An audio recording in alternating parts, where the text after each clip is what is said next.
Mr. Raila Odinga to accept the election outcome and not form part of. Welcome back to PNK TV, your number one stop to information. Kindly don't forget to subscribe for all latest news. Now, the president of the Economic Freedom Fighters, Julius Malema, has told Raila Odinga to concede defeat in the presidential race.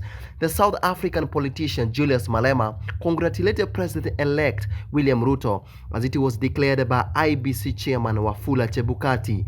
Malema has urged Raila Odinga to stop branding himself as desperate fellow who only want to ascend to power.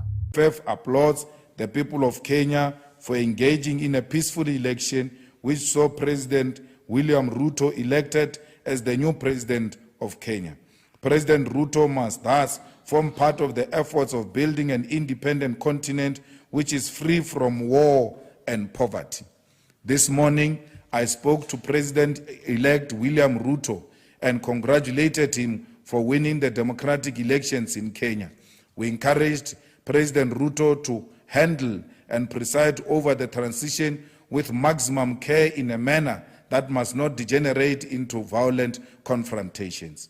We call on Mr. Raila Odinga to accept the election outcome and not form part of a tradition of causing instability and uncertainty on African governance. Mr. Odinga must humble himself and form part of government that will address the challenges confronting the people of Kenya and not allow history to remember him as an individual who was desperate for power at the cost of the progress of his nation.